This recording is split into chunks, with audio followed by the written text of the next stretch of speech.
ऐकून घे. 11 या विश्वात लग्नाचे 8 प्रकार धर्मशास्त्रानं ग्राह्य मानले. पहिला प्रकार ब्रह्मविवाह. ब्राह्मविवाह. या ब्राह्मविवाहात खऱ्या अर्थानं पारंपरिक पद्धतीनं, खऱ्या अर्थानं देवा ब्राह्मणाच्या साक्षीनं साऱ्यांची अनुमती घेऊन मांगल्यतेनं जो विवाह केला जातो त्याला ब्रह्मविवाह म्हणतात. दुसरा विवाह देवविवाह. एखादा यज्ञ एखाद्या यजमानानं आरंभिला तर त्या यज्ञाच्या बदल्यात जो ऋत्विज म्हणजे जो पुरोहित असतो त्या पुरोहिताला त्या यज्ञाच्या बदल्यात तो यजमान एखादी कन्या किंवा एखादी स्त्री वगैरे बहाल करतो. त्याच्याशी जो विवाह होतो त्याला देवविवाह म्हणतात. ब्रह्मविवाह, देवविवाह. आर्षविवाह तिसरा प्रकार.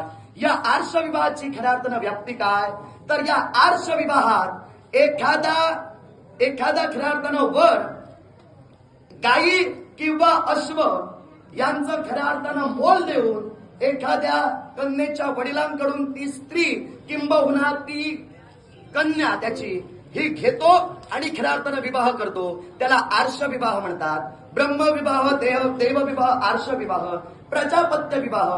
प्रजापत्य विवाह म्हणजे काय तर खऱ्या अर्थानं प्रजोत्पत्ती व्हावी, आपली संतान जन्माला यावी, किंबहुना आपला वंश वृद्धिंगत व्हावा याच्यासाठी ब्रह्मविवाहाची सांगड घालून जो विवाह केला जातो त्याला खऱ्या अर्थानं प्रजापत्य विवाह म्हणतात. हे 4 प्रकार या खऱ्या अर्थानं धर्मशास्त्रानं संमत प्रकार म्हणून खऱ्या अर्थानं ग्राह्य केलेले आहेत. आता पुढचे खऱ्या अर्थानं 4 प्रकार जे असंमत आहेत ते तुला सांगतो. ब्रह्मविवाह, देवविवाह, आर्षविवाह आणि प्रजापत्य विवाह झाला. गंधर्व विवाह.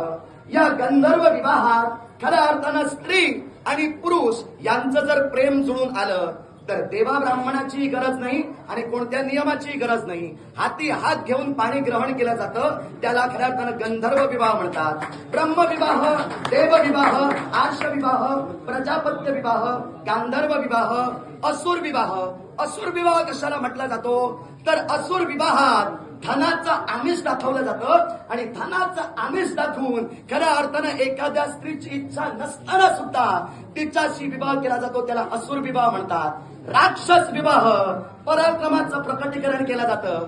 पराक्रमाच्या प्रकटीकरणानुसार एखाद्या स्त्रीचा बलपूर्वक खऱ्या अर्थानं चौर्यकर्मानं विवाह होतो त्याला राक्षस विवाह म्हणतात. आणि त्यानंतरचा शेवटचा विवाह म्हणजे पिशाच्च विवाह.